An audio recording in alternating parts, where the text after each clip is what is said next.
Doctor صاحب کہتے ہیں کہ میں نے یہ سنا تھا کہ مسلمان دہشت گرد ہیں، یہ بم بلاسٹ کرتے ہیں، تو میں جہاں لفظ اسلام آتا تھا نا وہاں سے میں تھوڑا بچ جاتا تھا، پیچھے ہٹ جاتا تھا. لیکن میرے مزاج کے اندر یہ بات شامل تھی کہ میرے اندر اللہ نے بڑا انسانیت کا جذبہ رکھا ہوا تھا. تو میں ایک تنظیم قائم کر رہا تھا. میرا خیال تھا کہ ایک ایسی جماعت بناؤں کہ جو پوری دنیا کے اندر اسلام، توجہ ہے میرے عزیزوں کی، کہتے میرا خیال تھا ایسی جماعت قائم کروں کہ جو پوری دنیا میں لوگوں کی خدمت کرے اور بغیر امتیاز کے کرے، اسلام والوں کی بھی اور غیر مسلموں کی بھی. لیکن مجھے بڑا دھچکا رہتا تھا کہ مسلمان سخت گیر قوم ہے. میں نے بہت ساری جماعتوں کا منشور اور دستور منگایا اور میں نے کہا میں اپنی جماعت کا دستور لکھوں گا تو پہلے ذرا سارا میں مطالعہ کر لوں. ڈاکٹروں کا ٹیبل ہوتا ہے، اس کے اوپر نا شیشہ لگا ہوتا ہے، نیچے وہ جو چیز ضروری ہوتی ہے وہ رکھ لیتے. کہتے ایک مصر کے مولانا صاحب آئے ہوئے تھے ہالینڈ کے دورے پر، اچھی انگریزی جانتے تھے تو کسی وجہ سے علیل ہو گئے. میرے پاس وہ آئے اور انہوں نے دیکھا کہ میں انسانی حقوق پر کچھ لکھ رہا ہوں، کام کر رہا ہوں. تو وہ دیکھ کر کے مجھے کہنے لگے کہ ڈاکٹر صاحب آپ کوئی تنظیم قائم کر رہے ہیں؟ میں نے کہا ہاں. تو کہتے انہوں نے ہلکا سا ٹچ دیا، زور نہیں دیا، اور ویسے بھی جو ہلکی بات ہوتی ہے وہ ذرا دل میں جلدی بیٹھ جاتی ہے. کہتے ہیں ہلکا سا ٹچ دیا، کہنے لگے اگر کبھی موقع ملے تو میرے نبی پاک کی بھی سیرت پڑھ کے دیکھیں. بس ہلکی سی بات، اور وہ جملہ چھوڑ گئے. اعلیٰ حضرت فاضل بریلوی علیہ رحمہ نے لکھا ہے ضروری نہیں کہ تم جو کہہ رہے ہو وہ منوا کے اٹھو، لیکن میسج ضرور چھوڑ دیا کرو.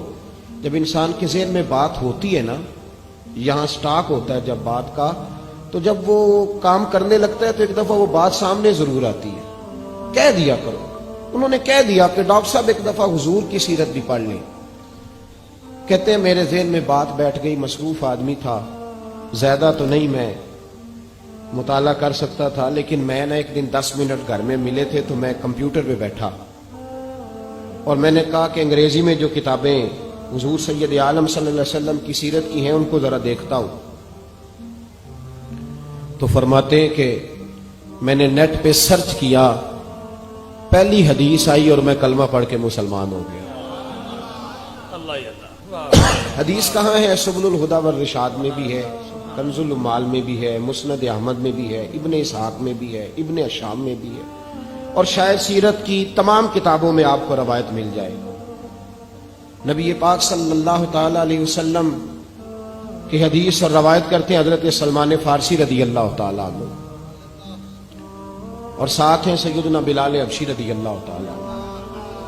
فرماتے ہیں ہم نہ گھر سے نکلے، حضور نے فرمایا ذرا جلدی چلو ایک ضروری کام ہے. فرماتے ہیں بڑی تیزی کے ساتھ آج روٹین سے ہٹ کر محبوب نے تیز تیز قدم مبارک اٹھائے، تیز تیز. اور فرماتے ہیں ایک گلی ہم نے کراس کی، دوسری گلی میں جو پہنچے تو پھٹے پرانے کپڑے، سادی سی بی بی، اور حالت بتاتی تھی کہ بیچاری کسی غریب گھر کی ہے. وہ سڑک پہ کھڑی تھی اور رو رہی تھی. میرے کریم رسول نے فرمایا بلال اسے پوچھو کیا مسئلہ ہے، کیوں روتی ہے؟ تو حضرت سلمان عرض کرتے ہیں میں نے کہا حضور میں پوچھ لیتا ہوں، آپ جائیے، کام بڑا ضروری ہے جو نکلیں، میں معلومات کرتا ہوں.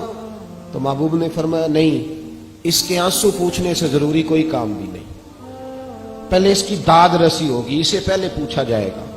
روتے نہیں رہتے لوگ گھروں میں، لوگ گزر نہیں جاتے چپ کر کے؟ کتنے لوگ تڑپتے، کون احساس کرتا ہے؟ نبی پاک سید عالم صلی اللہ علیہ وسلم رکے اور اس خاتون سے پوچھا کیا بات ہے؟ اس نے کہا کہ بات کوئی بھی نہیں، میرا ایک ہی موٹا سا مسئلہ ہے. کہا وہ کیا؟ کہنے لگی میں غریب ہوں، اور غریبی بذات خود بہت بڑا گناہ ہوتی ہے، لوگ بڑا جرم سمجھتے ہیں اس کو بذات خود. میں نے شروع میں کہا نا کہ مذہبی سٹیج کی بھی صدارت غریب آدمی نہیں کر سکتا، کیونکہ غریب جو ہوا جد کول دتھی ہونی انہیں نیڑے بہنا ہے نا جی، جد کول نہیں انہیں تو پیچھے جا کے بہنا اینڈ تے کول کیڑا دتھی ہے. اس سٹیج پہ بھی غریب آدمی کی صدارت نہیں ممکن ہو ہی نہیں سکتا. میرے رسول پاک سید عالم صلی اللہ تعالی علیہ وآلہ وسلم نے فرمایا پہلے اسے پوچھو کیا مسئلہ ہے. وہ کہنے لگی میں غریب ہوں،